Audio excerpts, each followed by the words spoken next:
Ser Podcast. Las 7 de hoy por hoy. Ser Podcast. Tantos días hablando del calor que ahora que ha llegado el frío habrá que prestarle algo de atención a esos 8 grados bajo cero. Hola, buenos días. 8 bajo cero es la temperatura a esta hora en Guadalajara. 5 negativos en León, -4 en Albacete. El año pues va a terminar con mucho frío en nuestro país. Ya lo habrán notado si es que han salido o están a punto de hacerlo de sus casas. Hay temperaturas ahora bajo cero en 5 comunidades y la pregunta es ¿hasta cuánto pueden llegar a bajar las temperaturas en los días siguientes y cuáles van a ser los puntos más fríos? Adrián Cordero, buenos días. Buenos días. Hasta 13 provincias con avisos activados en estos momentos por bajas temperaturas. Destacan esos 8 grados bajo cero, por ejemplo, de Molina de Aragón en Guadalajara, pero también 9 negativos tenemos hasta ahora en Mira, en la provincia de Cuenca. Estos son los sitios más habituales de bajísimas temperaturas, pero hay que destacar, por ejemplo, puntos de Andalucía hoy y mañana también. Por ejemplo, en Baza, en Granada, 4 grados negativos también. En el aeropuerto de Granada tenemos esa temperatura. Murcia, por ejemplo, en Yecla encontramos 4,2 grados bajo cero o 4,5 grados negativos en Utiel, en la provincia de Valencia. Esto en zonas del interior, pero muchísimo frío también en zonas del litoral. Por ejemplo, en la Comunidad Valenciana, hasta ahora en Alicante, no superan los 2 grados y tenemos heladas también en puntos del litoral, por ejemplo, del Cantábrico, en Gijón o en Santander, rondan los 0 grados en estos momentos. Mañana se mantiene el frío, aunque tiende a remitir algo, pero seguramente de cara al fin de semana las temperaturas volverán a bajar. Adrián, gracias. Y este contraste, por ejemplo, hoy, portada del periódico de Cataluña, una fotografía de las playas llenas, este titular, 250 días de calor excesivo. Dice, Barcelona registra temperaturas más altas de lo normal en el 70% de los días de 2023. Ha tenido 45 episodios extremos. Sirve desde luego de contraste porque hoy la noticia es ese frío con el que ha llegado también la gripe. La incidencia se ha duplicado en la última semana. También se ha disparado la de coronavirus, aunque desde la Sociedad Española de Epidemiología lanzan un mensaje de tranquilidad. La nueva variante de COVID no es más peligrosa y no hay grandes riesgos con los virus respiratorios que circulan si están vacunados. Gillian Ayala, buenos días. Hola, muy buenos días. Eso es lo que nos explicaba ayer aquí en Hoy por Hoy el presidente de la Sociedad Española de Epidemiología, Óscar Zurriaga. Para aquellas personas que se hayan vacunado y recibido los refuerzos vacunales, digamos, estarían en una situación parecida, que nos protege de enfermedad grave y nos protege también de resultados fatales, y por lo tanto yo haría también un llamamiento a que aquellos que no hayan todavía recibido ese refuerzo vacunal, pues opten por él. Llamamiento para vacunarse, sobre todo de la población vulnerable, aunque los epidemiólogos inciden en eso, en que la situación entra dentro de lo esperable, de la normalidad. Hay zonas en Madrid donde ya han detectado 50 casos de gripe por cada 100.000 habitantes, es más que la media de los últimos 10 años. Radio Madrid, Esther Bazán, buenos días. Buenos días. El repunte se ha notado con fuerza en los últimos días y según los datos del informe semanal de la Comunidad, Madrid ha alcanzado el umbral epidémico de gripe. Dicen desde la Sociedad Madrileña de Medicina Familiar que es lo habitual, aunque este año se haya adelantado. Alberto Cotillas es su presidente. Sabemos que habitualmente en estas semanas es verdad que es bastante variable de año en año. Este año se ha adelantado un poquito respecto a los 2 anteriores, pero bueno, es verdad que con los 2 anteriores, con la pandemia por COVID, siempre era más complicado evaluar. Lo más importante es mantener la precaución, evitando, por ejemplo, el contacto con la población vulnerable si hay síntomas respiratorios y el resto de medidas que ya tenemos interiorizadas. Ya sabemos, las mascarillas.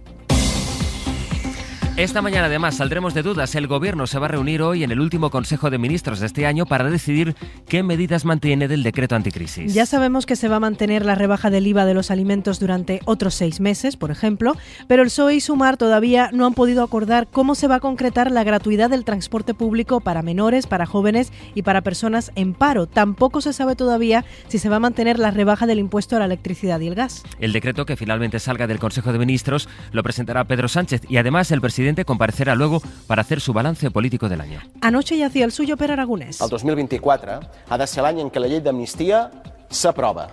Se ha fijado el año 2024 como el año para que regresen a Cataluña los líderes independentistas que se van a beneficiar de la ley de amnistía una vez se apruebe, también como el año para que se empiece a negociar un referéndum de independencia y para que el Gobierno garantice una financiación singular, decía, para Cataluña. Será uno de los asuntos a los que se va a tener que referir Pedro Sánchez en esa comparecencia, también a la moción de censura que se debate y vota mañana en Pamplona, gracias al acuerdo de los socialistas que propiciarán que EH Bildu llegue a la alcaldía de la capital navarra. El PP pide a Sánchez Sánchez que se lo piense 2 veces y que rectifique. Que no pase esa línea roja, esa decisión de entregar a los herederos de ETA el ayuntamiento de Pamplona, herederos de ETA, Bildu. Son más de 1000 víctimas y ahora Sánchez los traiciona. Y pendiente queda en todo caso el compromiso de Alberto Núñez Feijóo y del propio Sánchez de renovar el Consejo del Poder Judicial. Veremos qué dice sobre eso hoy el presidente. Ayer Gómez Ecelis, del PSOE, en Televisión Española, le mandaba este mensaje al PP. Nosotros seguimos con esa frase que el presidente Sánchez comentó en el Congreso de los Diputados: para el PP la perra gorda.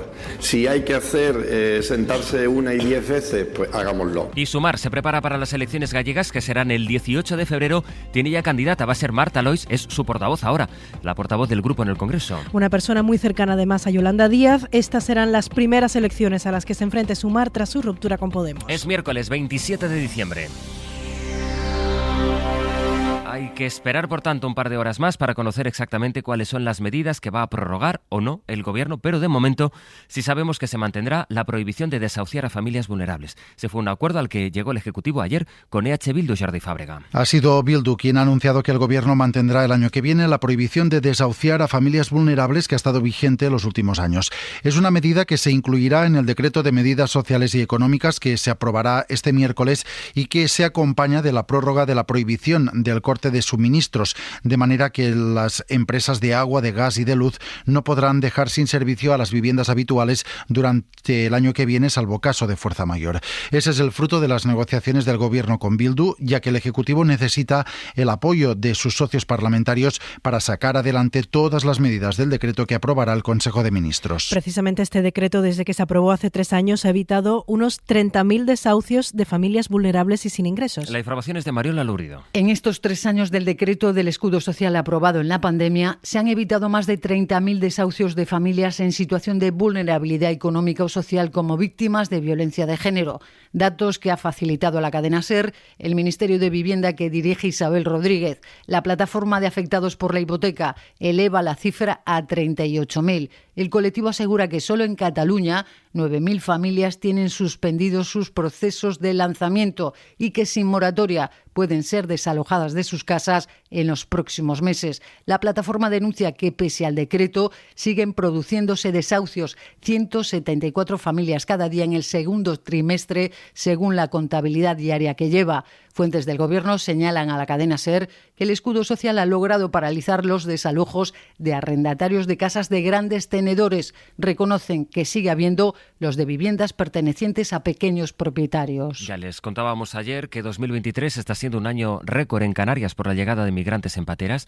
Solo en las últimas 24 horas han llegado a las costas canarias casi 150 personas. Ya son más de 300 desde Nochebuena hasta hoy. Todos han sido atendidos y están en buen estado de salud. Canarias, Héctor Palmero, buenos días. ¿Qué tal, Sastre? Buenos días. Eso es lo más importante, el buen estado de salud en el que han llegado estas personas. Arribaban a las islas a bordo de 6 embarcaciones, entre ellos al menos 14 menores que tomaron tierra en los puntos más occidental y oriental del archipiélago. 4 de esos cayucos fueron localizados al sur del Hierro, 2 tuvieron que ser conducidos hasta el puerto de la Restinga, el resto lo hizo por sus propios medios. Las otras 2 embarcaciones eran de carácter neumático, arribaron a la isla de Lanzarote. Además, este martes también un barco a 150 kilómetros del Hierro divisaba en ruta otra embarcación con 15 personas a bordo, pero no se ha podido localizar. El dispositivo fue relevante, contó con un helicóptero, como ocurre en este tipo de casos, pero sin los resultados de momento deseados. En Gaza.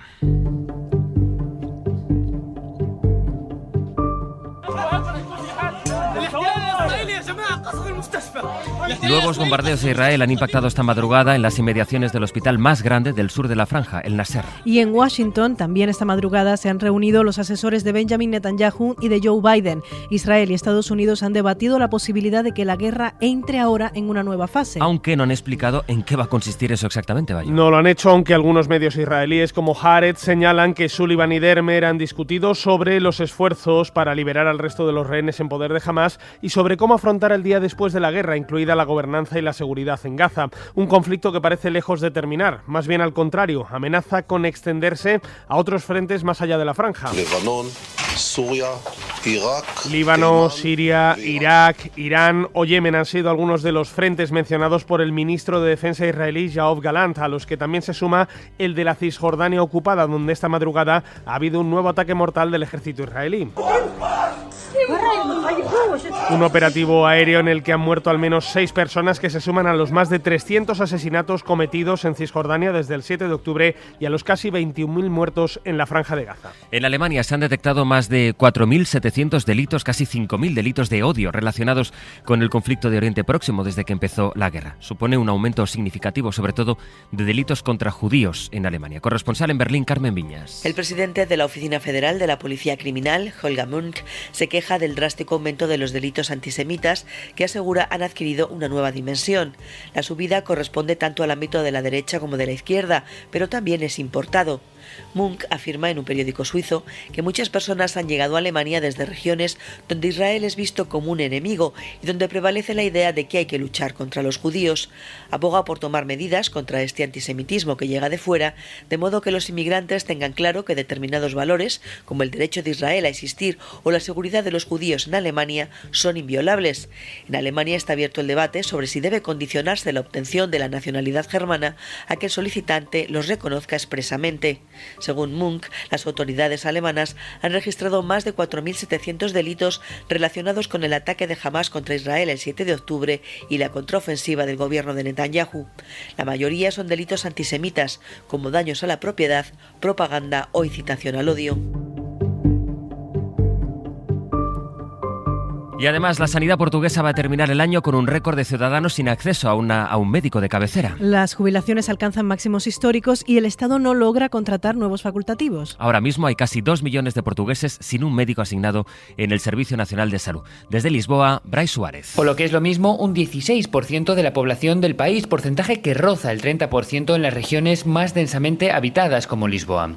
La cifra ha venido aumentando y, según advierte la Asociación Portuguesa de Medicina General, no tiene visos de disminuir.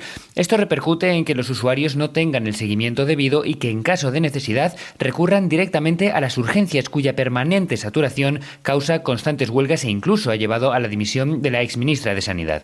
Además, también se registra un máximo histórico de jubilaciones en el sector y a pesar de que el gobierno acaba de sacar casi 1.000 plazas a concurso, los representantes de este colectivo consideran que no se cubrirán dado el empeoramiento de las condiciones laborales que se registra en los últimos años. En general, los nuevos licenciados prefieren emigrar o trabajar en el sector privado y de ahí que el Colegio de Médicos siga presionando al gobierno para revalorizar la profesión en la sanidad pública, una tarea que será prioritaria para el próximo ejecutivo que debe ser elegido en marzo. Y esta madrugada, por cierto, ha muerto Lee Sung-kyun, fue actor de la película ganadora de los Oscar Parásitos. Tenía 48 años, la noticia la ha confirmado la agencia de noticias surcoreana Yonhap. El actor estaba siendo investigado por uso descontrolado, dice la policía, de drogas. La principal hipótesis a esta hora es que se suicidó. Los agentes encontraron una nota suicida en su casa. Noticias a esta hora de algunas de nuestras emisoras en Galicia. Ricardo Rodríguez. Hola, Ricardo. ¿Qué tal, Sastre? Buenos días. Y en la Comunidad Valenciana, en Valencia, está Ana Talens. Buen día, Ana. Buen día. Bueno, Richie, nos contabas a las 6 y nos vas a contar más veces en este programa que se han convocado las elecciones en Galicia, que hay novedades, pero es que la campaña se juega ya en las redes sociales. Sí, con los candidatos a la Xunta empeñados en hacerse virales. Por un lado, el ya presidente en funciones, Alfonso Rueda, tras muchos años a la sombra de Feijóo, le cuesta forjar un perfil propio. En un intento de mostrarse más cercano, más campechano, se ha subido a un autobús simulando recorrer Galicia, un autobús en el que dicen caben todos, hasta la orquesta del Como Dominicano. ¡Hombre! Por fin un poco de música. Lo curioso, Sastre, es que Rueda va al volante de ese autobús sin cinturón de seguridad. Y los memes, claro, pues no han tardado. El primero en darse cuenta ha sido nuestro tertuliano Antón Losada y el tuit en el que lo cuenta pues también es viral. Y viral se ha hecho también el candidato socialista porque durante la grabación de su vídeo de felicitación de Navidad pasó esto. Galicia ten o mellor Nadal do mundo. Ten a mellor... unha foto con usted. Estaba grabando. Aquí, para sacámosla. Ahora que estaba grabando... Son del PP, pero bueno. No pasa nada. Una espontánea. Son del PP, dice. Socialista para sacarse una foto y le dice eso de yo soy del PP. En fin, que esto solo es el principio y nos queda mes y medio por delante. Bueno, paciencia. En Valencia, Ana, el balance del nacimiento de la tortuga boba en la comunidad. Sí, estos últimos días de diciembre es tiempo de balances y como esta sección Sastres muy de animales, de fauna y de flora, pues este año que sepáis que ha sido histórico. En las distintas playas de la comunidad se han localizado hasta 9 nidos de tortugas boba ova, con el nacimiento de casi 500 crías. Y es que antes solo se localizaba como máximo un nido por temporada. Este año ha supuesto la confirmación de que las tortugas marinas están colonizando las playas del Mediterráneo español como una nueva zona de nidificación.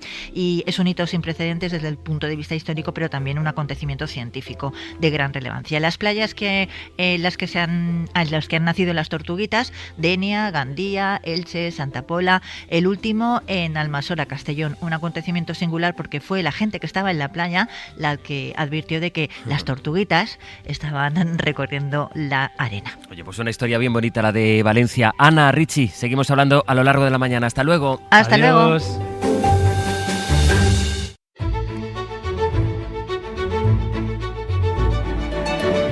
Es viernes aún, aunque es verdad que es una semana extraña para muchos, es solo miércoles, pero Pepa Blanes nos va a anticipar ya 2 estrenos que vamos a poder ver esta semana en la cartelera del cine: fútbol y una comedia. La última semana del año solo llegan 2 estrenos a los cines, pero ¿qué estrenos? Por un lado tenemos una producción de Hollywood sobre fútbol. Lo llaman el deporte rey, pero reconozcamos que es un deporte complicado. El soccer, como lo llamáis vosotros, es como la vida. La temporada que viene tenemos una oportunidad de verdad. Perdona, Tomás, ¿no te lo han dicho? Han oído bien, película de superación, la historia real del entrenador holandés Thomas Rongen, artífice de realizar una tarea prácticamente imposible en el deporte: tomar las riendas de un equipo de fútbol en Samoa Americana y convertir a un grupo de perdedores en ganadores.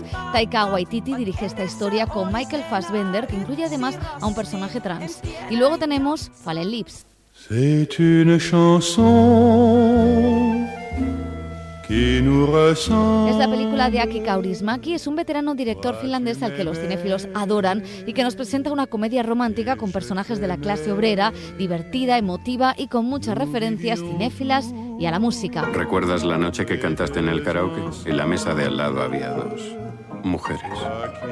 Quedé luego con la más baja. Kaurismäki es uno de los rivales de Bayona para los Oscar con esta película, en la que se cuela también la guerra de Ucrania. Ceux qui s'aiment tout doucement sans faire de... Para no perderte ningún episodio, síguenos en la aplicación o la web de la SER, Podium Podcast o tu plataforma de audio favorita.